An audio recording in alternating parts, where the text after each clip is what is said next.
രാജശക്തികളായിരുന്ന ബ്രിട്ടനും തമ്മിൽ അതിഘോരമായ ഒരു യുദ്ധം നടക്കുകയുണ്ടായി. എന്തുകൊണ്ടും ഈജിപ്തിലെ മുസ്ലിമുകളെക്കാൾ അങ്ങേയറ്റം മുൻപന്തിയിലായിരുന്ന ബ്രിട്ടീഷ് പട്ടാളം സായുധപരമായും സൈന്യപരമായും സാമ്പത്തികപരമായും ആയോധന വിദ്യാഭ്യാസപരമായും അങ്ങേയറ്റം മുൻപന്തിയിലായിരുന്ന ബ്രിട്ടീഷ് പട്ടാളം നിഷ്പ്രയാസം മുസ്ലിമുകളായ ഈജിപ്തിലെ പട്ടാളത്തെ നിഷ്പ്രഭരാക്കി കളയാമെന്ന അതിമോഹത്തോടെയാണ് ഈജിപ്തിലേക്ക് പടനയിച്ചെത്തിയത്.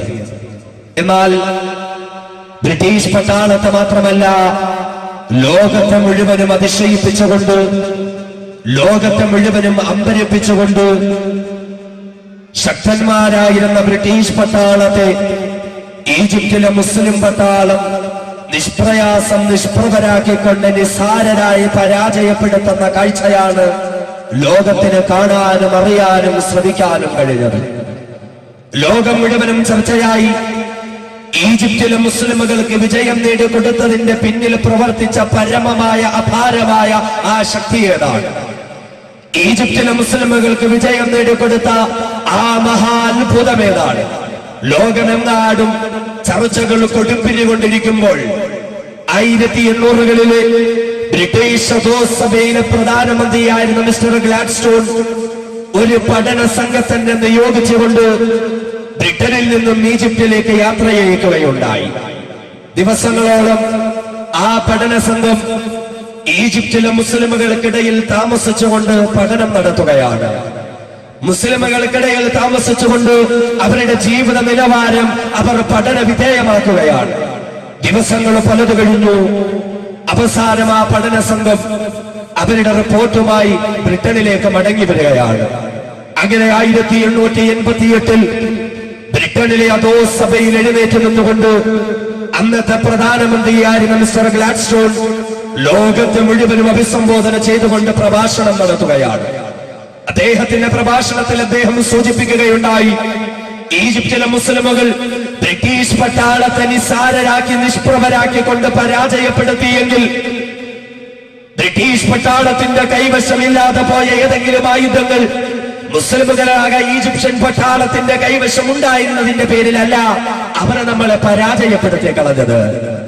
നമുക്കറിയാതെ പോയ ഏതെങ്കിലും ആയോധന വിദ്യകൾ ഈജിപ്തിലെ മുസ്ലിമുകൾ പഠിച്ചു വെച്ചത് കൊണ്ടല്ല അവർക്ക് നമ്മെ പരാജയപ്പെടുത്താൻ കഴിഞ്ഞത്.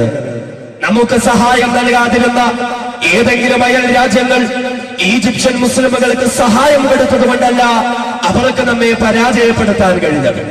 എന്നിട്ട് അദ്ദേഹം ലോകത്തെ മുഴുവനും അഭിസംബോധന ചെയ്തുകൊണ്ട് ബ്രിട്ടനിന്റെ അധോസഭയിൽ നിന്നുകൊണ്ട് മിസ്റ്റർ ഗ്ലാഡ്സ്റ്റോൺ പ്രഖ്യാപിക്കുകയാണ്, ഈജിപ്ഷ്യൻ മുസ്ലിമുകൾക്ക് നമുക്കെതിരെ വിജയം നേടാൻ സാധിച്ചുവെങ്കിൽ അതിനവർക്ക് പരമമായ സഹായം നൽകിയത് ഒരേ ഒരു കാര്യം മാത്രമാണ്, ഒരേ ഒരു വസ്തുത മാത്രമാണ്. ഒരു കൈയിൽ ആയുധം പിടിച്ചുകൊണ്ട് ബ്രിട്ടീഷ് പട്ടാളത്തിനെതിരെ പോരാട്ടം നയിച്ചു കൊണ്ടുവരുന്ന ഈജിപ്തിലെ മുസ്ലിം സൈനികർ, ഈജിപ്തിലെ മുസ്ലിമുകളായ പട്ടാളക്കാർ ഒരു കൈയിൽ ആയുധം എന്തിക്കൊണ്ട് യുദ്ധം ചെയ്യാൻ അവർ മുന്നോട്ട് വരുമ്പോൾ മറുകയിൽ അവർ പിടിച്ചിരുന്നത് പരിചയായിരുന്നില്ല. മറുകയിൽ അവർ പിടിച്ചിരുന്നത് ശരീരത്തെ ആയുധങ്ങളെ തളയ്ക്കാതിരിക്കാനുള്ള മറ്റേതെങ്കിലും വസ്തുവകകളായിരുന്നില്ല. മറുകയിൽ അവർ പിടിച്ചിരുന്നത് പടച്ചട്ടയായിരുന്നില്ല. മറിച്ചോ അവർ ഒരു കൈ കൊണ്ട് ആയുധം പിടിക്കുമ്പോൾ മറുകയിൽ അവരെ നെഞ്ചോട് ചേർത്തുകൊണ്ട് അവരവരുടെ നെഞ്ചകത്തോട് ചേർത്ത് പിടിച്ചിരുന്നത് അവരുടെ ജീവിതത്തിന്റെ അഖിലെന്തെങ്കിലും മേഖലകളിലും ഈജിപ്തിലെ മുസ്ലിമുകൾക്ക് വഴികാട്ടിയായി വർത്തിച്ചിരുന്ന, ഈജിപ്തിലെ മുസ്ലിമുകളുടെ ജീവിതത്തിലെ ദൈനംദിന ജീവിതത്തിലെ സർവ മേഖലകൾക്കും അവർക്കൊരു മാർഗദർശിനിയായി അവർ സ്വീകരിച്ചിരുന്ന മുസ്ലിമുകൾ അവരുടെ വേദഗ്രന്ഥമായി വിശ്വസിച്ചു പോരുന്ന അവരുടെ വിശുദ്ധമായ ഖുർആൻ, ആ വിശുദ്ധമായ ഖുർആൻ അവരുടെ നെഞ്ചോട് ചേർത്ത് പിടിച്ചതിന്റെ പേരിൽ, ആ വിശുദ്ധമായ ഖുർആൻ അവരുടെ ജീവിതത്തിന്റെ ഭാഗമാക്കിയതിന്റെ പേരിൽ ഈജിപ്ഷ്യൻ മുസ്ലിമുകൾക്ക് സർവ സന്നാഹങ്ങളോടും കൂടി കടന്നു വന്ന സാമ്രാജ്യത്വത്തിന്റെ വക്താക്കളായിരുന്ന ബ്രിട്ടീഷ് പട്ടാളത്തെ നിഷ്പ്രഭരാക്കി കളയാനും നിസ്സാരാക്കി കളയാനും സാധിച്ചുവെങ്കിൽ വിശുദ്ധമായ ഖുർആന്റെ ഒരു ഇംഗ്ലീഷ് പ്രതിയെടുത്തുകൊണ്ട് 1800-കളിൽ ബ്രിട്ടനിന്റെ അധോസഭയിൽ ഉയർത്തിപ്പിടിച്ചുകൊണ്ട് മിസ്റ്റർ ഗ്ലാഡ്സ്റ്റോൺ പ്രഖ്യാപിക്കുകയാണ്, as long as the Egyptians brought this book with them, എത്രത്തോളം കാലം ഈജിപ്തിലെ മുസ്ലിമുകളുടെ കരങ്ങളിൽ ഈ വിശുദ്ധ ഖുർആൻ എന്ന അത്ഭുതകരമായ ഗ്രന്ഥം കാത്തു സൂക്ഷിക്കപ്പെടുന്നു, അത്രത്തോളം കാലം we will not enjoy peace and quiet in that land. ആ രാജ്യത്തേക്ക് സ്വസ്ഥമായി ഒന്ന് കടക്കുവാനോ, ആ രാജ്യത്തെ നമ്മുടെ മേൽക്കോയ്മ അടിച്ചേൽപ്പിക്കുവാനോ, ആ രാജ്യത്തുള്ള സർവ്വജനങ്ങളെയും അടിച്ചമർത്തിക്കൊണ്ട് അവരുടെ മേൽ നമ്മുടെ ഭരണം നമുക്ക് ഏൽപ്പിക്കുവാനോ നമുക്കെന്നല്ല ലോകത്തൊരു സാമ്രാജ്യ ശക്തികൾക്കും കഴിയില്ല എന്ന് 1800-കളിൽ ഇസ്ലാമിന്റെ ശത്രുക്കൾ പോലും വിശുദ്ധമായ ഖുർആനാണ് മുസ്ലിം ലോകത്തിന്റെ വിജയത്തിന് നിധാനമായി പ്രവർത്തിക്കുന്നത് എന്ന് ഈ ലോകത്തിന്റെ മുന്നിൽ പ്രഖ്യാപിച്ചിട്ടുണ്ട്. എങ്കിൽ ഒരു കാലത്ത് മുസ്ലിം ലോകത്തെ വിജയത്തിലേക്ക് നയിച്ചത് അല്ലാഹുവിന്റെ വിശുദ്ധ ഖുർആനായിരുന്നു. ഖുർആനായിരുന്നു മുസ്ലിമുകൾക്ക് വഴികാട്ടിയായി വർത്തിച്ചുകൊണ്ടിരുന്നത്. എന്നാൽ എന്റെ സഹോദരങ്ങളെ, ഇന്ന് മുസ്ലിം ലോകം പരാജയത്തിൽ നിന്നും പരാജയത്തിലേക്ക് പോപ്പുകുത്തിക്കൊണ്ടിരിക്കുമ്പോൾ നമുക്കറിയാം, സിറിയയുടെ തെരുവോരങ്ങളിൽ, ഈജിപ്തിന്റെ തെരുവോരങ്ങളിൽ, ലെബനാനിന്റെയും ഫലസ്തീനിന്റെയും ഇറാഖിന്റെയും അഫ്ഗാനിന്റെയും തെരുവോരങ്ങളിൽ മുസ്ലിം സമുദായത്തിന്റെ സ്വത്തായ പ്രസ്തവിദ്യരായ മുസ്ലിം ചെറുപ്പക്കാർ, നിരപരാധികളായവർ ക്രൂരമായി കൊല്ലപ്പെട്ടുകൊണ്ടിരിക്കുമ്പോൾ എവിടെയാണ് നമുക്ക് പരാജയം സംഭവിച്ചുകൊണ്ടിരിക്കുന്നത്?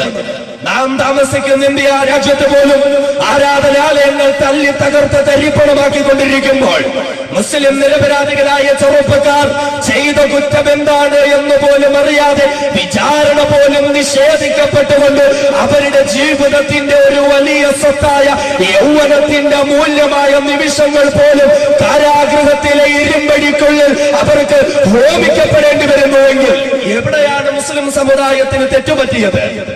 എവിടെയാണ് മുസ്ലിം സമുദായം പരാജയം രുചിക്കാനുള്ള ഏറ്റവും വലിയ കാര്യം വന്നിരിക്കുന്നത്? ഒരു കാലത്ത് മുസ്ലിം സമുദായത്തെ വിജയത്തിലേക്ക് നയിച്ച വിശുദ്ധ ഖുർആൻ, ആ ഖുർആനുമായി ഈ സമുദായത്തിന് ബന്ധമുണ്ടോ?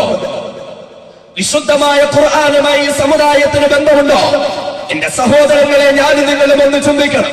നമ്മുടെ എല്ലാം വീടുകളിൽ അലമാരയുടെയും ഷെൽഫുകളുടെയും മുകളിൽ, മാറാലകൾക്കിടയിൽ, പൊടിപടലങ്ങൾക്കിടയിൽ ഉപയോഗിക്കപ്പെടാത്തതിന്റെ പേരിൽ പൊടി പിടിച്ച് ദ്രവിച്ചുകൊണ്ടിരിക്കുന്ന രീതിയിൽ ബറക്കത്തിനു വേണ്ടി മാത്രം ഒരു വിശുദ്ധ ഖുർആൻ സൂക്ഷിക്കപ്പെട്ടിരിക്കുന്നു എന്നതിലപ്പുറം എനിക്കും നിങ്ങൾക്കും ഖുർആനുമായിട്ട് ബന്ധമുണ്ടോ? എല്ലാവരുടെയും വീട്ടിൽ ബറക്കത്തിന് വേണ്ടി ഒരു ഖുർആനുണ്ട് എന്നതിലപ്പുറം ഖുർആനുമായി എനിക്കും നിങ്ങൾക്കും ബന്ധമുണ്ടോ? കുടുംബത്തിൽ ആരെങ്കിലും മരണപ്പെട്ടാൽ, മഹല്ലിൽ ആരെങ്കിലും മരണപ്പെട്ടാൽ, നമുക്ക് വേണ്ടപ്പെട്ട ആരെങ്കിലും ഒരാൾ മരണപ്പെട്ടാൽ മാത്രം സ്ഥാനചലനം സംഭവിക്കാൻ വിധിക്കപ്പെട്ടുകൊണ്ട് അല്ലാഹുവിന്റെ വിശുദ്ധ ഖുർആനിനെ ഒരു ഭാഗത്തേക്ക് നമ്മൾ ഒതുക്കി മാറ്റി വെച്ചിട്ടുണ്ട് എങ്കിൽ